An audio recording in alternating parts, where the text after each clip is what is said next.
Welcome to the EWN 30 Years of Our Democracy special. We are taking time to reflect on the last 3 decades, and we're reflecting on the developments that have happened and what we could have done better as a nation. I'm really excited for the guest that we have today. It's someone who's an icon in South African law, a stalwart, a veteran, and it's someone that I and many refer to. In fact, if you Google the father of the South African democracy, it will pop up. The name Albie Sachs will pop up. He says he denies paternity, and I wonder why, Judge Albie Sachs, you deny paternity. Surely everyone else thinks you're the father of our Constitution. Absolutely deny, and I even deny being an icon, and I say icon. No, no, it's a huge movement. And it started long before I was born, and I was born a long, long time ago. A wonderful movement. And getting the democracy was huge. Huge for South Africa, huge for the world. It seemed impossible. It seemed the most intractable country in the whole world. 300 years of oppression, overt oppression, brutality, dispossession, leaders locked up in jail, killed, people in exile, torture being used, and whites claiming, we are the civilized ones, we are the religious, pious ones, we are the natural leaders of the world, and behaving in ways that were so unfair and so harsh, and the majority of the people, having had 300 years of resistance to oppression. You can never get it right in South Africa. The term bloodbath, we always heard the word bloodbath. It's going to be a bloodbath. It's a powder keg waiting to explode. All the images were ones of absolute violence. And we got elections. 20 million people standing in long lines. It was so beautiful, it was so special, it was so unexpected for the world, it was so marvelous for us. And that's got to be the starting off point of the story, a magnificent achievement. It's the 1980s, you're in exile, many others are in exile. I mean, where do you even get off thinking that you can start making contributions and plans towards a constitution when the country is in flames, quite literally? That's why you need a constitution. So that we don't have flames, so that issues can be resolved without killing each other and locking each other up. And I had that enormous good fortune of working with, if you really did a real paternity test on the Constitution, the DNA would come up would be Oliver Tambo, OR, in exile. 1985, he gets a group together, Zola Squia, Professor Jack Simons, Kada Asmal, Ted Pakani, Bridget Mabandla joined us afterwards, Job Jobatwana, and Albie Sachs. Paulo Jordan? Paulo Jordan was the thinker. He came up with the idea. He was a bit critical of us, thinking we were a rather bourgeois crowd. But he came up with a core idea, because then the big battle was over what to do about the whites. They became the center of the whole constitutional thing. How can you protect the minority interests? And we are saying no. The majority of people are oppressed, they want rights, but they want rights in a way that will enable everybody to live as free human beings. So, in our case, we from the ANC, the Freedom Charter is our guide. South Africa belongs to all who live in it. That's our kind of a vision. And Oliver Tambo says we've got the Freedom Charter. We've got the fact that the ANC had a Bill of Rights in 1923.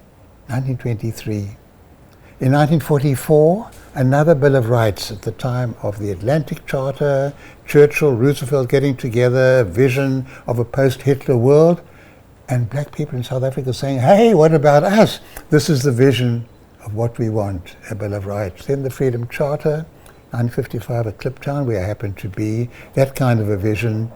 And he says, comrades, prepare a constitutional vision for a future South Africa. And his big fear was that one day when negotiations became inevitable and necessary, the ANC wouldn't be ready.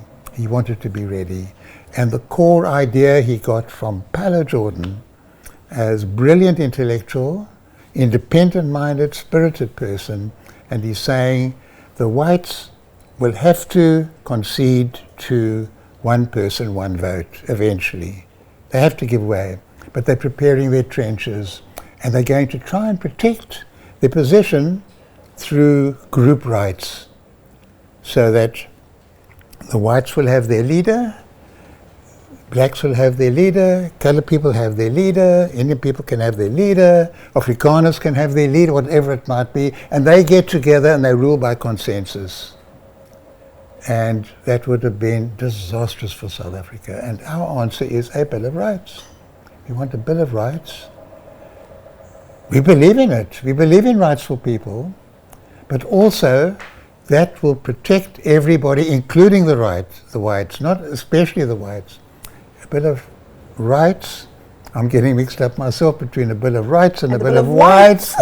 A Bill of Whites. Critics calling it a Bill of Whites. Yeah. And it protects people not because they're majority or minority or black or white or brown, because they're human beings. We just had to get to that vision. So this is already now in 1985. I had two arms then. I was the scribe, so I'd be making the notes for the Constitutional Committee. And we went through many different drafts and lots of contestation and challenges, and eventually in March 1988, there were about 150 of us meeting in a big seminar room at the University of Zambia, and we're going through constitutional guidelines. And you look at those guidelines and you look at our constitution today, you can see a continuity. We were ready. Why do you believe that the perception that the Constitution is Eurocentric, out of touch, doesn't speak to the needs of our people? Why do you think that perception festers to this day? Okay, first of all, I'll bring in a bit of history. The Constitution was made overwhelmingly by African people.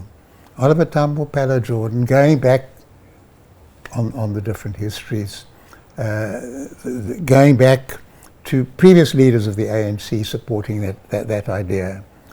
It was crafted in Africa, in Lusaka. We'd lived in African countries. We'd lived all over the world. We'd seen it firsthand, what worked, what didn't work. We'd lived in East Germany, West Germany, in Canada, Cuba, and it wasn't just theoretical. And from the leadership of people like Oliver Tambo, and in those days, Moses Kotane was important, and J.B. Marx was important, Albert Luthuli before him, and people like Albertina Sisulu, and many, many women in the struggle, and people from the union movement and so on, saying we want one person, one vote, we want majority rule, and we don't want a government that simply because they got a majority in power could do what they darn well like. We want certain core values that will be there so that Parliament can govern, but it can't oppress, and set certain limits, not to appease the whites, not to be nice to the whites. And those notions all over the world, people claiming their rights, have documents, claims similar to different languages, the idea of a Bill of Rights. It wasn't Eurocentered at all. The Europeans were telling us, oh, you've got to protect the white minority. Europeans were coming up with all sorts of ideas, consociationalism. A Dutch-American, Leipart, was very keen on consociational groups, group rights in Parliament, and it was the African people, leaders who said, no, one person, one vote, non-racial, then afterwards non-sexist, that's what we want. We want for our people.